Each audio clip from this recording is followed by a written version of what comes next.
Muy buenas tardes. El Tecnológico de Monterrey les da la más cordial bienvenida al espacio de conferencias en línea Fórum, presentando factores que afectan el desempeño escolar, que será impartida por la doctora Yolanda Heredia Escorza, profesora investigadora de la Escuela de Humanidades y Educación del Tecnológico de Monterrey, quien nos compartirá de su valiosa experiencia en este tema.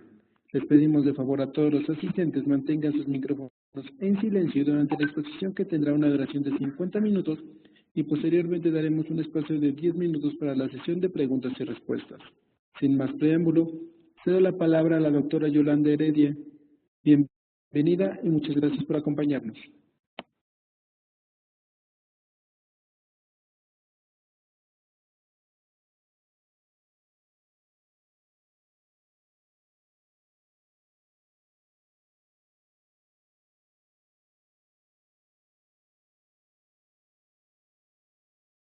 Ah,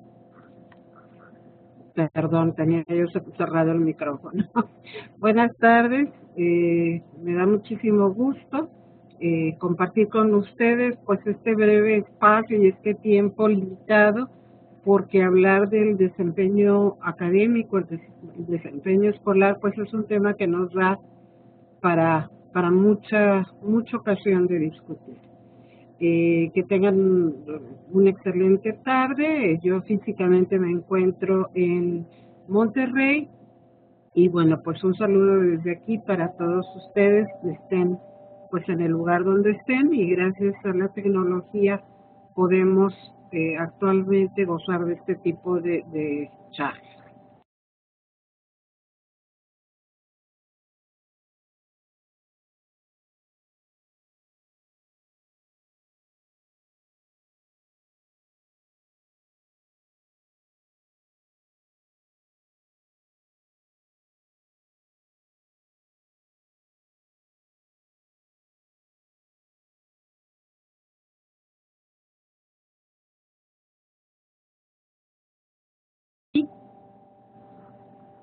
Perdón, se nos está cerrando el micrófono por alguna razón. Les decía yo que vamos a tratar el desempeño académico, las varias definiciones que se han dado al respecto.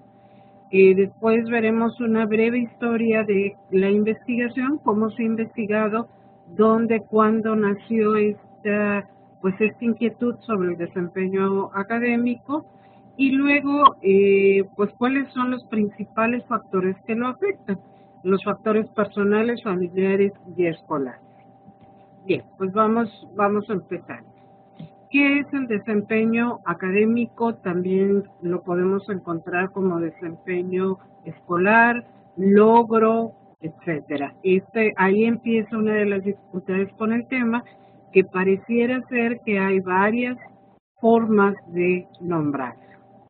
Y bueno, Montes y Lerner dicen que el desempeño académico es la relación entre el proceso de aprendizaje, que involucra algunos factores intrínsecos e extrínsecos al propio proceso de aprendizaje y al individuo.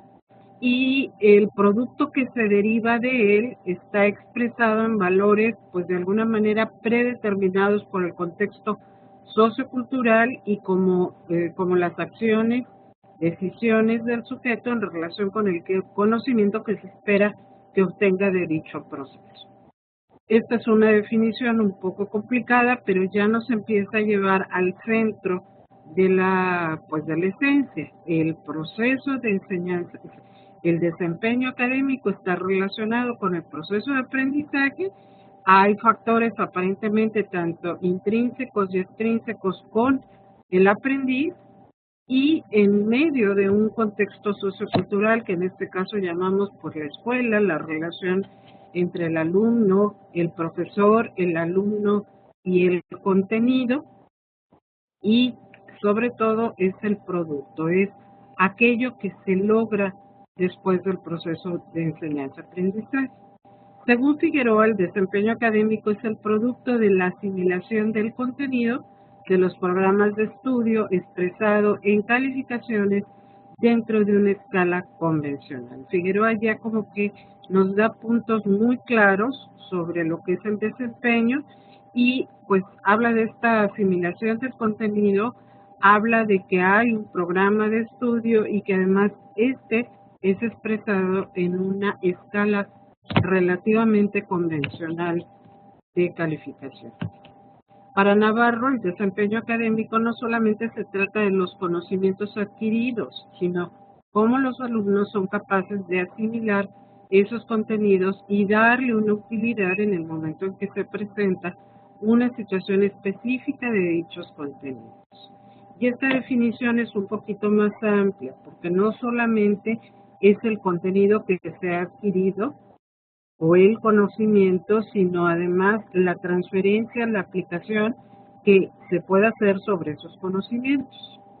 De acuerdo con Carreño, para evaluar el rendimiento es necesario trabajar con objetivos de aprendizaje que estén claramente especificados, que haya algunas técnicas e instrumentos de medición que sean uniformes y que estén bien diseñados, y además del instrumento que haya una escala de valoración que sea concreta, discriminable y que además sea necesario considerar el tipo y la naturaleza del instrumento.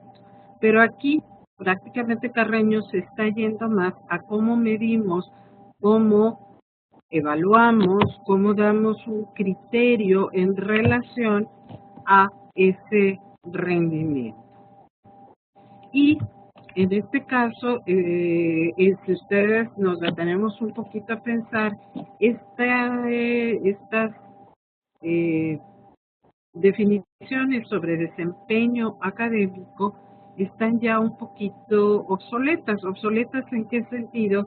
Cuando hablamos de competencias y no de objetivos de aprendizaje, este nuevo enfoque sobre las competencias hace que cambie un poco la mirada y el énfasis de lo que es el desempeño académico, y ya actualmente o dentro del enfoque de competencias pues no nos interesa tanto el asimilar el conocimiento o asimilar el contenido ni la forma de transferirlo, ¿sí? Porque las competencias pues son complejos que incluyen conocimiento, habilidades, valores y actitudes, y dentro de este complejo, por la forma de evaluar, cambia también. No es que no hablemos de la evaluación, no es que no hablemos de un cierto desempeño, de un cierto nivel de dominio de la competencia, ya empieza a cambiar un poco el término, pero pues bueno, todavía vivimos entre esta transición. La gran mayoría de las escuelas siguen calificando a través de una escala numérica, más veces más o menos con una retroalimentación cualitativa del desempeño del escolar, pero seguimos pensando en el desempeño académico, sea que nos fuéramos por objetivos de aprendizaje, escalas numéricas o niveles de desempeño, en el caso que estuviéramos trabajando bajo un enfoque de competencia. En sí, el core, la esencia de este concepto tiene que ver con este nivel que nuestro aprendiz, por no decir alumno, logra de aquel material, contenido que de alguna manera se le da para que él lo asimile, lo haga suyo, lo incorpore, si nos queremos ver muy cayetanos, en su estructura cognitiva. Muchas veces se confunden estos dos términos, aprendizaje y desempeño. El aprendizaje es, digamos que un concepto mucho más amplio. ¿Por qué? Porque una persona, y no solamente las personas aprenden, realmente pues aprenden casi todos los seres vivos. No podemos a veces ver como una planta, y hay un debate ahí si la planta aprende o simplemente se adapta, pero en el caso de los animales, sí, los animales pueden aprender cierto nivel de conductas, y los seres humanos, por supuesto, tenemos la capacidad de aprender. Y el aprendizaje que se realiza pues tiene que ver con cambios relativamente estables por una temporada larga, por un tiempo, hay un cambio en la estructura cognitiva de la persona, en la estructura mental de las personas que llevan asociados cambios de conducta. En ese sentido, bueno, pues aprendemos en muchos escenarios. Es decir, un niño que se anuda, que aprende a anudarse las agujetas de un zapato, eso es aprendizaje. Una persona que distingue entre los íconos o los símbolos de las estaciones del metro, del sistema público de transporte, pues también eso es aprendizaje. Perdón, Laura Olivia está haciendo algunas anotaciones. Laura, danos un poquito, que se escucha demasiado bajo. Me están diciendo por ahí. Déjenme a tratar de ajustar el sonido. Ok, a ver, ¿ahí nos escuchan mejor?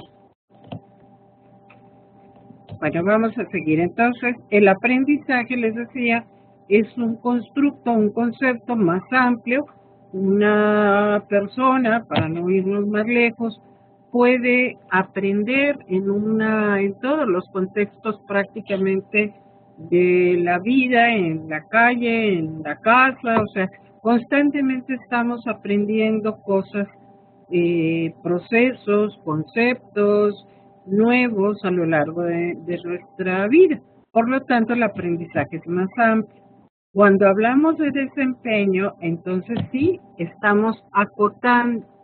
El desempeño es el resultado que nuestros alumnos obtienen en una medición que los profesores hacemos ex profeso para ciertos contenidos. Es decir, el desempeño ocurre en el ámbito escolar y en una escuela pues hay un programa, hay una dosificación, hay instrumentos, hay escalas de medición, es decir, es un mundo bastante más acotado, más limitado. Pues no podemos decir, sí podemos decir que hay aprendizaje en la escuela, claro que sí, pero la manera más correcta de llamarlo o de llamar a esto que nuestros estudiantes obtienen es desempeño académico. ¿De acuerdo?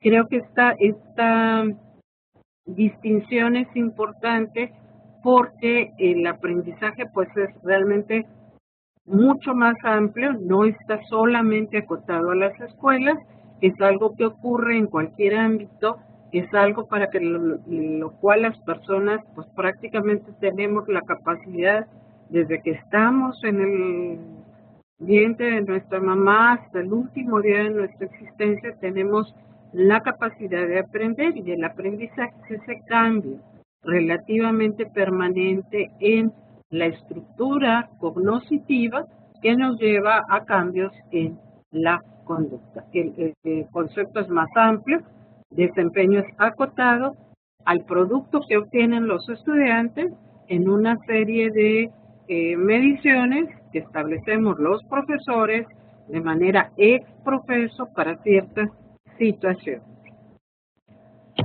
Entonces, ¿cuándo y dónde empezó pues esta preocupación por el desempeño académico?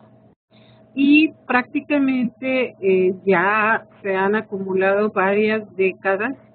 En los años 60, el gobierno norteamericano estaba pues preocupado porque se notaban diversos niveles de éxito escolar en las escuelas que se localizaban en diversas zonas socioeconómicas de los Estados Unidos, ¿sí?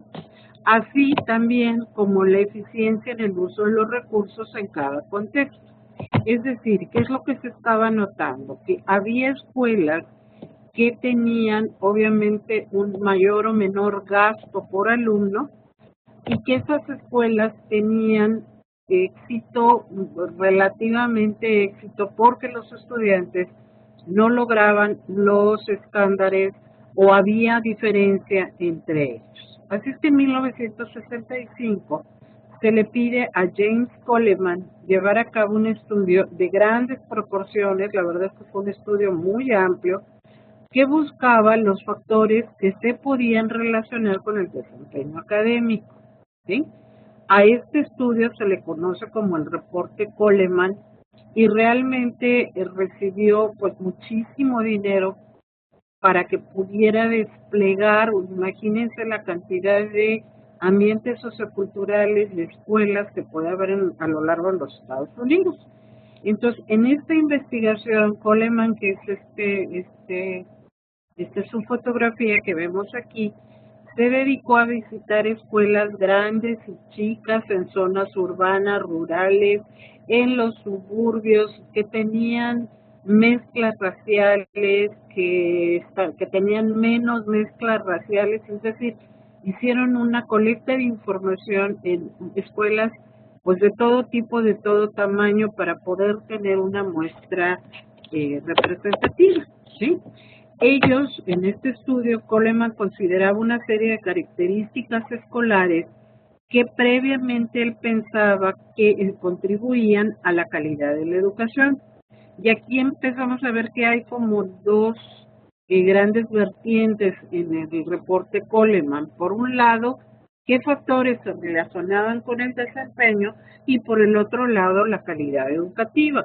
La calidad educativa pensando que los resultados que la escuela obtenía deberían estar relacionados con el uso de los recursos de los que disponía, ¿sí?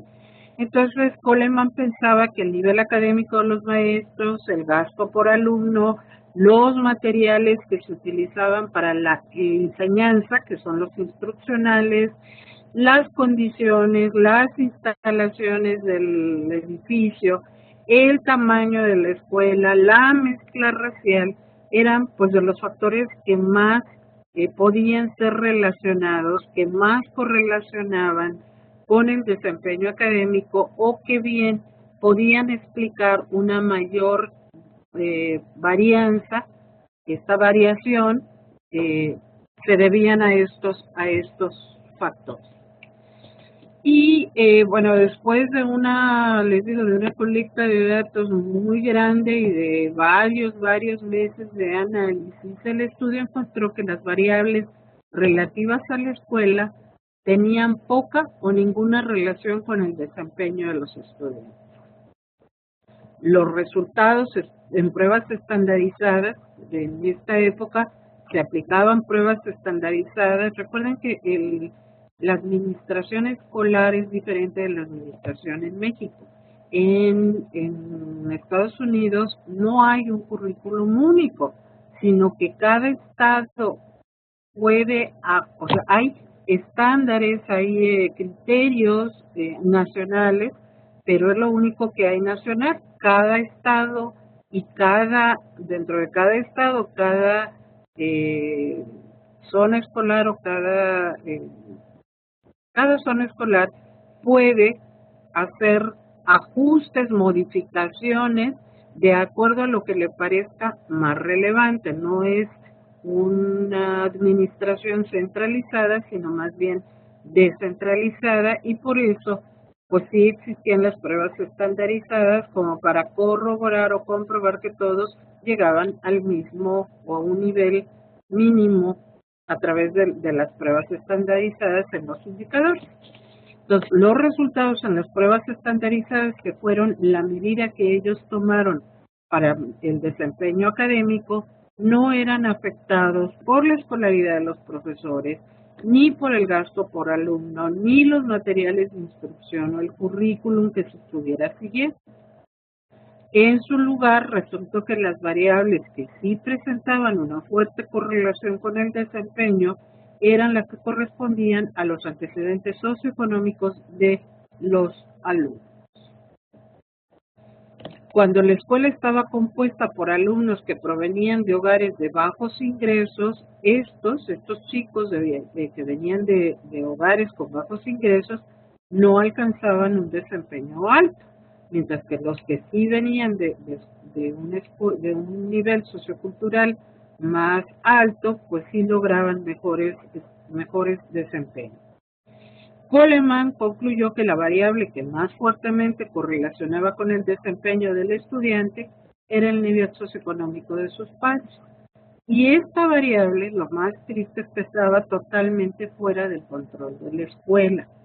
Es decir, la escuela podía mejorar el salario de los profesores, podía contratar profesores con mejores credenciales, podía hacer un currículum más o menos flexible, podría comprar nuevo equipo, pero tal parecía que nada de eso iba a tener un impacto directo en el desempeño de los estudiantes que provenían de niveles socioculturales bajos, ¿sí? Y esto pues hizo, ¿cómo les diré? Fue un golpe muy fuerte hacia toda la filosofía y la idiosincrasia educativa norteamericana que preconizaba por mucho tiempo la filosofía liberal que animó a los Estados Unidos, es que los estudios, la escuela, garantizaban una mayor movilidad social, ¿sí? Entonces, no importaban las condiciones físicas, los maestros, los materiales, cuánto dinero contenía la escuela, la brecha entre estudiantes de nivel socioeconómico se agrandaba conforme avanzaban en la escuela. La interpretación fundamental del estudio de Coleman indicaba que la escuela no hacía ninguna diferencia no hacía ninguna diferencia en el desempeño del estudiante, y repito, esto fue pues una cubetada de agua fría, porque contradecía estos hallazgos, contradecían totalmente pues toda el discurso de la movilidad social. De hecho, Coleman, después de esta investigación, él sigue trabajando muchísimo. De hecho, es uno de los fundadores de la teoría del capital social, precisamente porque fueron tan fuertes estos resultados que él siguió con la inquietud de seguir buscando. En 1972, Christopher Jenks y otros colaboradores reanalizaron los datos del estudio Coleman, ¿sí? Y prepararon un reporte que se llamaba Inequality, a Reassessment of the Effect of Family and Schooling in America. Esta investigación no usó los puntajes de los estudiantes en pruebas estandarizadas para medir la efectividad de la escuela, sino que buscaron otra variable dependiente que tendría que ver con el empleo de los estudiantes. Es decir, cuando los estudiantes de esa generación se graduaron, ¿qué tipo de empleo fue el que lograron, el que consiguieron después de dejar la escuela? Obviamente todo esto en la escuela pública, y que tenemos aquí era el Jenks. Después también no es fácil colectar, volver a buscar a todos los egresados de una u otra escuela y ver en cuál fue finalmente el empleo que lograron. El estudio concluyó que efectivamente, como Coleman lo había postulado, el éxito en la escuela estaba muy correlacionado con el estatus socioeconómico de los padres y no con la escuela. El éxito laboral del estudiante en términos del estatus y del salario percibido estaba correlacionado igualmente con el estatus ocupacional de los padres, ¿sí? Las personas que obtenían un empleo de alto estatus fueron niños que en su mayoría tenían padres con empleos bien remunerados. Y hubo una serie de estudios, no solamente Jenks, hubo varios estudios que fueron tanto hechos en Estados Unidos como en Inglaterra, que fueron reencontrando, que llegaban básicamente a la misma conclusión, ¿sí? Estos hallazgos, pues entonces, como les decía, contradecían el discurso liberal sobre el cual la escuela podía convertirse en un instrumento de movilidad social, o la escolarización, y que la escuela de alguna manera pues daba las mismas oportunidades a todos sus alumnos. Aquí ya se empezaban a perfilar, como les decía, los factores, la línea de investigación hacia los factores que afectan el desempeño, otra línea de investigación que tenía que ver con la calidad escolar, otra tercera que tenía que ver con las escuelas efectivas, que fueron pues por lo menos 3 de las grandes líneas que se fueron poco a poco separando, ¿sí? Numerosos estudios pondrían el acento sobre el hecho que la escuela contribuye a la reproducción social. De hecho, otra de las cosas que surge a raíz de todos estos estudios es pues la teoría crítica, ¿sí? Que la teoría crítica, cuyos principales autores son Bourdieu, Passeron y algunos otros más bien europeos, ellos establecían pues que la escuela simplemente lo que hacía era reproducir las condiciones sociales, que en el fondo no había un cambio hacia la movilidad social, que había hasta currículums separados para las escuelas de los niños pobres, por así decirlo, y las escuelas de los niños ricos, y que eran pues cosas totalmente diferentes. Todavía en 71 se publica el libro Crisis in the Classroom, donde concluía que la escuela pues no solamente era ineficiente en términos de que los recursos que consumía, los recursos públicos, pues no estaban siendo bien aprovechados porque los estudiantes no había una eficiencia terminal, no generaban una mayor movilidad social, sino que la escuela era hasta mediocre. Y esta publicación es de Silverman. Este estudio concluyó que las escuelas eran operadas de un modo confuso, sin un propósito, o por lo menos una creencia compartida, ¿sí? Entonces, digamos que todo en este contexto, empieza a surgir una nueva corriente de investigación que empezó a centrar su atención en escuelas individuales que consistentemente obtenían mejores resultados que otras. Al volver a reanalizar los datos de Coleman, de repente se empezaron a dar cuenta que, bueno, escuelas concretas que tenían el mismo tamaño, más o menos los mismos recursos, que los profesores eran similares, pues estas sí tenían éxito académico en aquel contexto, o a lo mejor eran muy buenas o sobresalían un poquito más en matemáticas, o tenían algo que las hacía un poquito especiales. Parecía que estaban localizadas en zonas urbanas pobres o en suburbios de clase media, y la única diferencia en todo lo demás eran más o menos iguales en localización, el nivel socioeconómico de los alumnos, el gasto por alumno, y que la diferencia estaba en que estas sí tenían éxito mientras las otras fallaban. Estas escuelas habían sido localizadas al reanalizar los datos de Coleman, y estos hallazgos fueron de un investigador llamado Ronald Edmond y parecían ser consistentes con otras investigaciones independientes. Ya al ver al sacar las escuelas que sí tenían éxito, pues entonces se encaminaron a investigarlas mejor. O sea, ¿qué tenían estas escuelas que no tenían las otras y que de alguna manera estaban obteniendo éxito? Sus alumnos tenían mejor desempeño.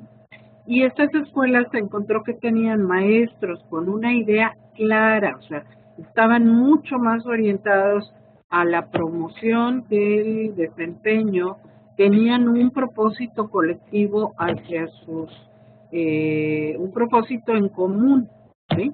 De estas investigaciones, bueno, surge la corriente de las escuelas efectivas. John Goodlad y asociados en 84 estudiaron 3 escuelas triples. Una escuela triple es aquella que concentra una primaria, una secundaria y un bachillerato en nuestros términos, que sería una elementary, una high school y una junior high school y una high school, y los estudiantes iban pasando pues en la misma escuela de un nivel educativo a otro. Estas escuelas fueron elegidas como una muestra representativa de los Estados Unidos. Realizaron 1.350 encuestas a maestros, a 18.000 estudiantes, a 8.600 padres, a todos los directores y a los administradores de esas 13 escuelas, y después de muchas horas de observación en el salón se obtuvieron algunas conclusiones. El mejor predictor de éxito de la escuela era la congruencia de las metas entre los maestros, directores, administradores, estudiantes y padres. O sea, aquí todos tienen la misma meta, la tienen muy clara y todos organizan sus esfuerzos hacia ella. La mayor preocupación del personal se refería a las prioridades educativas. Los maestros disponían de más tiempo para la instrucción y los estudiantes pasaban más tiempo en tareas de aprendizaje. Aquí me faltó, perdón, y el liderazgo del director estaba totalmente orientado hacia las prioridades educativas o académicas. Fíjense que aquí pasamos entonces de los factores que afectan el desempeño a las escuelas efectivas o las escuelas que tenían éxito. Entonces, empieza a cambiar la unidad de análisis del individuo, por así decirlo, a la escuela. En esa misma línea, Mortimer y asociados en 1988 condujeron un estudio longitudinal de 4 años en 5 escuelas primarias, esto en Londres, y otra vez los factores claves fueron el liderazgo del director, el involucramiento de los maestros en decisiones de instrucción, la consistencia entre los profesores, las lecciones estructuradas pero con un cierto grado de elección de los estudiantes, un ambiente de reto intelectual y un ambiente centrado en el trabajo. Estas fueron pues las características que se localizan y que además van a ser consistentes con otras investigaciones que se fueron realizando tiempo después. ¿Qué pasaba entonces en los países en vías de desarrollo? Si bien los países industrializados como Estados Unidos, Inglaterra, bueno, estaban teniendo toda esta investigación, en los países en vías de investigación, los factores asociados a la calidad de la educación inició durante los 70, un poquito más tarde. Se fueron haciendo diferentes estudios, se contaron hasta 60, de tipo multivariado, algunos experimentales, que se dedicaron a tratar de asociar o de distinguir los factores asociados al desempeño de los estudiantes. La pregunta principal fue, ¿puede la escuela mejorar el desempeño de los estudiantes ya que se quitan o se controlan, como se dice en investigación, los antecedentes socioeconómicos de los alumnos? O sea, realmente la intención era decir, bueno, exactamente, ¿qué es lo que la escuela sí puede hacer? ¿Qué es? O sea, esta pregunta es importante porque la escuela tiene control, como les decía, si compra nuevo equipo, si invierte dinero en libros, si resulta que los niños, como en muchos países pobres, llegan sin desayunar, pues más vale que la escuela ofrezca desayunos. O sea, quitando el antecedente socioeconómico, ¿qué variables están en control, relativamente en control de la escuela? Un estudio importante fue conducido por Heinemann y Loxi en 83, y estos investigadores examinaron la influencia de los antecedentes familiares de los estudiantes y los factores escolares sobre el desempeño solamente en ciencias, y compararon los datos de 16 países en vías de desarrollo y 13 países industrializados. Y los atributos que sí podía controlar la escuela estaban en la disponibilidad de libros de texto, la existencia de una biblioteca escolar, la asistencia continua de los maestros y la fuerza de los programas. Estas fueron como que las variables claves para los países en vías de desarrollo. ¿Qué quería decir esto? Que mientras tener un libro de texto, en el caso de los niños norteamericanos, tenía un peso mínimo en el desempeño en países pobres, como podía ser en esa época Brasil, como podían ser pues muchos de los países latinoamericanos. El disponer de un libro de texto en ese contexto en la India tenía un peso muchísimo mayor en el desempeño de los estudiantes. Entonces, los antecedentes familiares fueron clasificados, por ejemplo, según la ocupación de los padres y su nivel educativo.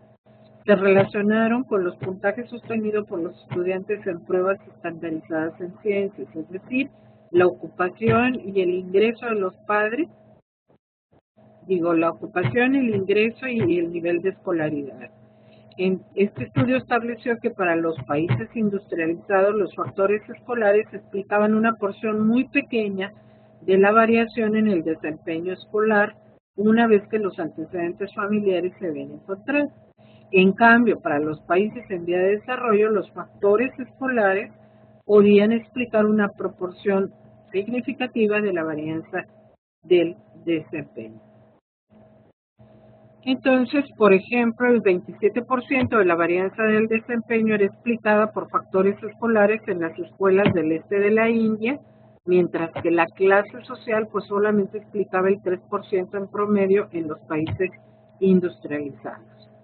Este estudio también encontró una correlación positiva entre la salud económica, el PIB per cápita, y la cantidad de varianza explicada por los factores escolares, que era solamente de 0.66, es decir, y esto pues ya lo sabemos, a mayor per cápita, pues hay un poquito, se explica mejor el desempeño académico por la cantidad del PIB per cápita. Pero cuando se cambia la variable dependiente por desempeño en lectura, cambiaban totalmente los resultados. La influencia de los factores escolares disminuyó y tal parecía que otros factores estaban asociados al desempeño en lectura y lo mismo en matemáticas. Entonces, ya la investigación ahí empezó a decir diferentes materias se ven influidas, el desempeño académico en diferentes materias se ven influidas por diferentes factores, ¿sí? Y entonces pues se empieza a ser un problema bastante complejo, porque no solamente es en un momento dado separar lo que la escuela tiene control sobre lo que no tiene, y hasta dónde la interacción entre la escuela y la comunidad escolar empiezan a interactuar tanto de manera estadística como en la realidad, ¿sí? Es decir, si regresando a este caso de lectura, decir, los factores, la lectura, el desempeño en lectura, tenía también que ver con la cantidad, por ejemplo, de libros que el niño tuviera, con los hábitos de lectura cotidianos que tenía la familia, no tanto con los factores escolares. Y en el caso de las matemáticas ha habido muchísima investigación al respecto, y bueno, yo he leído cosas como decir que en ambientes, países en vías de desarrollo, por ejemplo, y les va a sonar un poquito raro, pero el hecho de que el niño venga de una familia integrada a una familia monoparental, aparentemente se han encontrado correlaciones en ese sentido con el desempeño en matemáticas. En matemáticas también se le ha buscado pues muchísimo, se ha dedicado mucha investigación al respecto para saber pues qué variable movemos para que haya un mejor desempeño. Entonces, a partir de estas investigaciones, los factores escolares han sido objeto de investigación en los países en vías de desarrollo para establecer las condiciones que se afectan al desempeño y que la escuela puede modificar.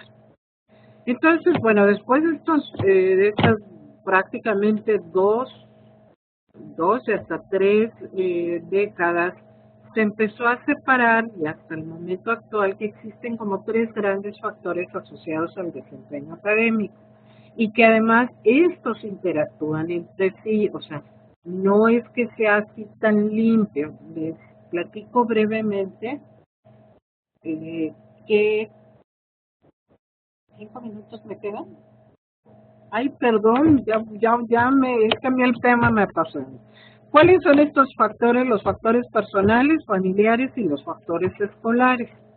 ¿Cuáles serían los factores personales? Pues todos aquellos que están relacionados con las características de la persona, ¿sí? Y estos, pues, ¿cuáles son? Pues, por ejemplo, la edad, el sexo, su coeficiente intelectual, su motivación, la autoestima, el nivel de autodirección, los hábitos de estudio que tiene. Esto se mide, pues, básicamente con pruebas psicométricas. Hay algunas especializadas en algunas de estas cosas. ¿Cómo se ha medido el desempeño académico? Pues prácticamente por el promedio de las calificaciones de los estudiantes o las calificaciones del estudiante en matemáticas o en una materia o en global. Entonces, pues son las diferencias individuales. Tienen también un componente genético, se ven influenciados por el ambiente, sea en forma positiva o negativa, ¿sí? Entonces, en términos generales, un ambiente familiar, un ambiente escolar que ofrece seguridad y que además provee de experiencias sensoriales y cognitivas variadas e intensas, pues claro que afecta en forma positiva a todos los individuos. Entonces no es lo mismo tener un niño bien alimentado que un niño que ha sufrido carencias, ¿sí? Lo mismo no solamente en la alimentación, sino una intención, experiencias positivas desde el punto de vista cognitivo, pues afectan. Existen, como les decía, muchas test. Me voy a ir un poquito más rápido. Aquí hay algunos para la inteligencia emocional, la autoestima. O sea, tenemos muchas herramientas como para poder ver y medir. Nada más de que aquí pues hay que saberlos aplicar y hay que saber interpretar los resultados. Los factores personales, los que decía, varía de materia en materia. Hay ciertos factores que afectan más en matemáticas o en lengua y en general correlacionan con el desempeño académico con una variabilidad entre 15 y 20% de la varianza, ¿sí? Obviamente, ¿qué es lo que los profesores tenemos que hacer? Pues los profesores tenemos que conocer, en la medida de todas nuestras posibilidades, las características de nuestros alumnos para tener mayores posibilidades de influir en los alumnos.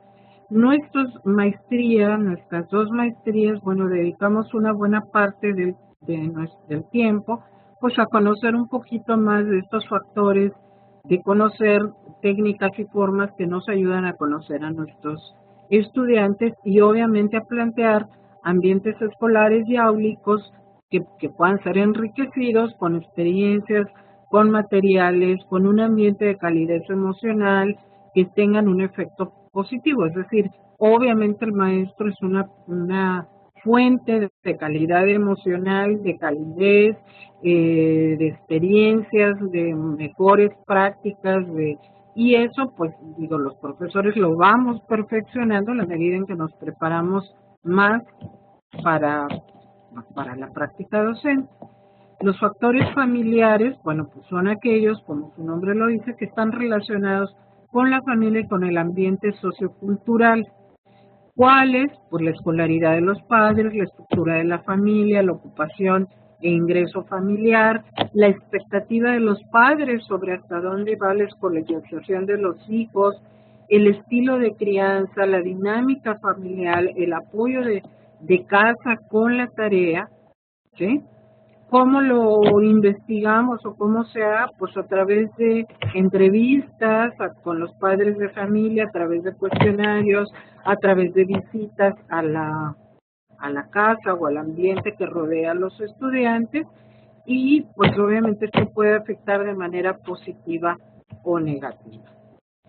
En general, el ambiente social se ve reflejado en el ambiente familiar. La escolaridad, ocupación, ingresos de los padres suele tener un peso fuerte, como ya vimos. La estructura, la dinámica y el estilo de crianza generalmente aparecen juntos, y las expectativas paternas sobre la escolarización, así como el apoyo para tareas. Los factores pueden ser los que más peso tengan a veces, entre el 22 y 30% de la varianza, y como les decía, bueno, también es importante que conozcamos a los padres, a los miembros de la familia. Obviamente, bueno, hay cosas sensibles que se les pueden preguntar y no, pero hasta donde los profesores podemos hacer cierta presión sobre los padres para la atención de los hijos. Y finalmente los factores escolares, que son pues todo aquello que está relacionado con la escuela. Y básicamente yo podría como dividir en tres grandes: todo lo que tiene que ver con la infraestructura escolar, las características de los docentes, la organización escolar. Infraestructura, pues si tienen qué tanto, si hay un patio, si tienen materiales de enseñanza suficientes, si los niños tienen materiales de aprendizaje como libros, todo lo necesario, qué tanto equipamiento tecnológico hay, etcétera, ¿sí? Las características de los profesores, sus credenciales, su satisfacción en el empleo, la escala de valores, todo lo que tiene que ver con práctica docente, y bueno, la organización escolar, que es el modelo educativo, la estructura, la práctica docente y la práctica evaluativa, ¿sí? Entonces, bueno, cada cosa ha tenido, que puede explicar entre el 15 y el 25% del desempeño, y si ya juntamos todo esto, pues nos damos cuenta que el desempeño es un tema muy complejo al momento que ya queremos estudiarlo de una manera más holística, porque hay muchos factores que lo afectan. Bien, abrimos la sesión, si ustedes me lo permiten. Voy a detener la compartición y bueno, pues espero sus preguntas.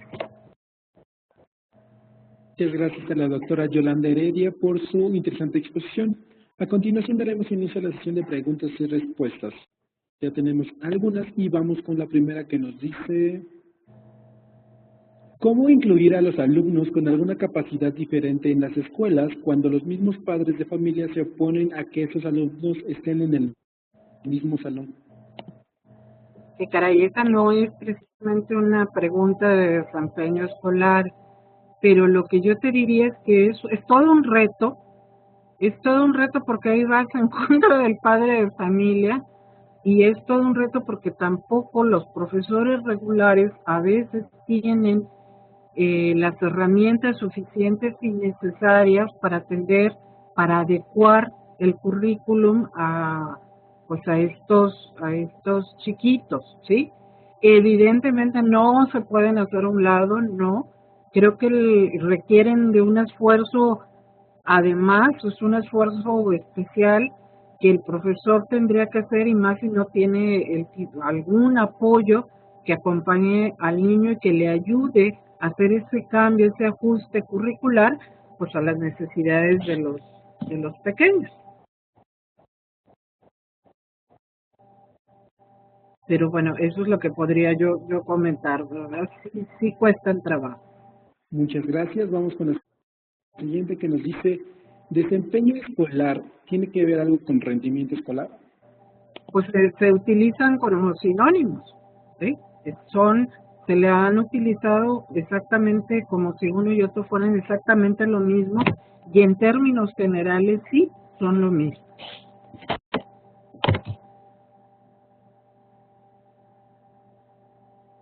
Muchas gracias. Vamos con la siguiente, que nos dice: de acuerdo a distintas investigaciones realizadas en México, señalan que en el nivel superior existe una mayor incidencia en relación a factores que afectan el desempeño escolar. ¿Las pruebas estandarizadas siguen siendo un medio adecuado para valorar los aprendizajes? En la educación superior, pues ya no utilizamos tanto no se usan tanto las pruebas estandarizadas. Lo más que se pudiera utilizar sería el Ceneval, en el caso mexicano, pero no está pues tan Ceneval está más orientada a conocimientos profesionales, ¿sí? En el caso de la educación superior, yo más bien diría que no se han hecho muchos estudios en relación, porque ya no, el desempeño no sería, en el caso de la educación superior, lo más importante. Lo más importante es que el estudiante alcance las competencias, los saberes suficientes y necesarios de una profesión, ¿sí? Yo creo que siguen siendo relativamente válidas estos tres factores, el individual, el familiar y el escolar, pero no hay tantos estudios en educación superior.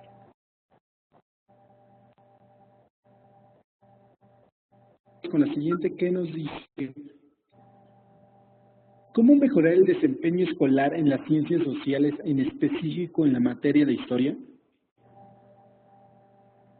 Yo empezaría dando una buena revisión a cuál es cómo se está enseñando, es decir, de qué manera el profesor presenta el contenido y hace llegar a los estudiantes recursos. Actualmente se cuenta con muchísimos recursos multimedia fáciles de conseguir en la red, que esto enriquecería otra vez. La pregunta sería, ¿qué es lo que está en mis manos como docente? Y prácticamente lo que está es que debo de crear ambientes de aprendizaje que sean enriquecidos, ¿con qué? Con materiales, ambientes educativos basados en retos, basados en presentar la materia de una manera que sea accesible, agradable al estudiante. Obviamente también hay mucha investigación en ese pedacito que le corresponde a la práctica docente, que tiene impacto sobre el desempeño, sobre el interés, sobre el gusto que el estudiante manifiesta por una materia en particular, y más en el caso de la historia y de las ciencias sociales. Eso es la investigación. Yo en la maestría, bueno, tengo mucha investigación que han hecho mis tesistas en materias particulares, y en ciencias sociales y en historia, esto, la inclusión de materiales, la inclusión de una estrategia didáctica diferente a la mera reproducción, tiene muchísimo impacto en el desempeño.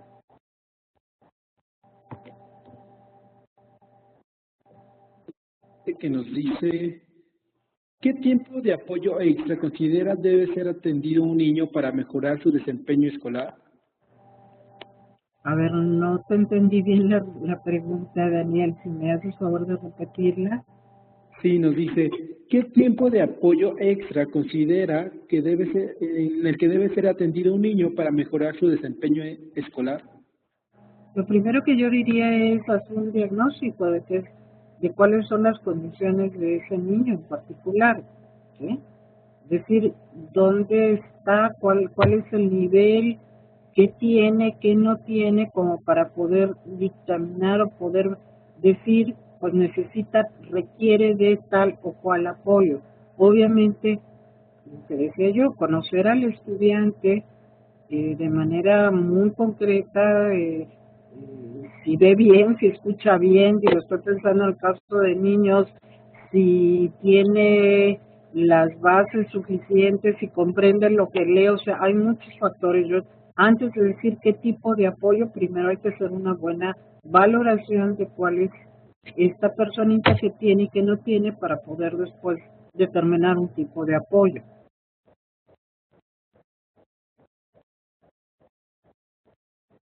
Las otras preguntas que nos dice la siguiente: ¿qué fuentes recomienda para dar afrontamiento a los problemas escolares? ¿Qué fuente recomiendo? Si se refieren a aspectos bibliográficos que nos pueda brindar usted. Pues depende un poquito qué tipo otra vez de problemas escolares tuviéramos, ¿sí? Es decir, no sería la misma bibliografía para enfrentar acoso escolar que si tuviéramos que enfrentar rezago educativo, que si tuviéramos que enfrentar el cambio de un modelo educativo, no sé, está muy general la pregunta. A diferentes problemáticas, pues habría literatura especializada para alguno de ellos. Veo que Alma González y Anayeli Ramírez tienen como que la manita levantada. No sé si, no sé, Daniel, si tú las ves o no las ves.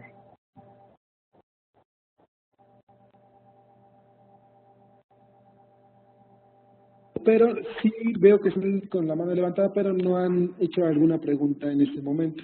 ¿A que te la hagan vía chat? Sí, exactamente, que la hagan vía chat. Y nos dice la siguiente pregunta, mientras nos manda ellas nos mandan su pregunta, nos dicen, siendo multifactoriales las causas que afectan el desempeño escolar, ¿la tutoría sería una posibilidad de mejora? La tutoría yo creo que, o sea, si yo tengo en el centro al estudiante, es decir, yo primero tengo que diagnosticar, tengo que ver cuál es su situación, su problemática particular, y después de eso sí, obviamente la tutoría siempre será benéfica porque nos permite estar cerca del estudiante, nos permite conocerlo mejor, ¿sí? Pero obviamente la tutoría implica tiempo, implica pues un acercamiento casi individualizado. Esa puede ser, sí, una. La otra es que conozcamos también al grupo, por así decirlo, que pudiéramos segmentar pequeños subgrupos dentro de nuestro grupo, no sé, los que están avanzados, por decirlo, en matemáticas, y los que no están, e incluso podríamos hacer como un sistema de tutoría entre pares, que los chicos avanzados nos ayuden y generar estrategias que me permitan este apoyo entre estudiantes, sin olvidarnos de que por los chicos avanzados también necesitan que nosotros les demos refuerzo, apoyo, seguir adelante. Entonces, sí, la tutoría individualizada siempre será un buen recurso. La pregunta es si los profesores, cuando andan correteando un programa, tienen tiempo para hacerlo. Sino generar, crear, pensar nuevas estrategias que me permitan pues combinar los recursos que tengo, ¿sí? Y como les comentaba, en las maestrías, tanto en tecnología educativa como en educación, bueno, buena parte de las materias vamos a estar trabajando sobre escenarios reales, o sea, problemáticas que tienes en tu salón y que podrían, bueno, al menos empezarle a buscar alguna solución. Vamos con la última pregunta y nos la hace Anayeli y nos dice, ¿cómo trabajar cuando los papás sobreprotegen a los hijos en el rendimiento académico sin tener algún factor que lo limite? Bueno, esa es una pregunta que hay que trabajar con los padres, ¿verdad?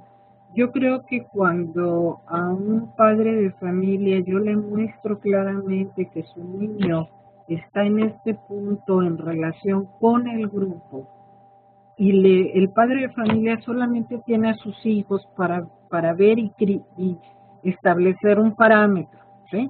Mientras nosotros profesores tenemos 60, 50, 40, 20 niños y podemos establecer que el nivel de cada uno es diferente, el padre de familia solo ve al suyo y cree que todo está bien o que todo es del tamaño de su niño. Entonces sí, es importante decir, mira, este es tu niño y este es el más avanzado, esta es su respuesta, aquí hay una diferencia, ¿sí? ¿Cómo le hacemos tú y yo para que tu niño avance, suba, bueno, de ahí como lo quieran manejar, ¿sí?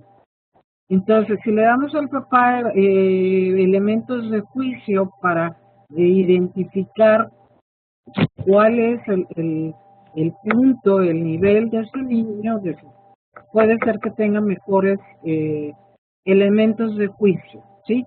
Pónganse a pensar que él no tiene otro parámetro de comparación más que a veces el hermanito anterior o el hermano mayor y bueno, esa comparación tampoco a veces es tan válida, pero esta puede ser una herramienta que ayude. Muchísimas gracias. Tenemos comentarios acerca de que muchas gracias por la información y felicidades por la conferencia.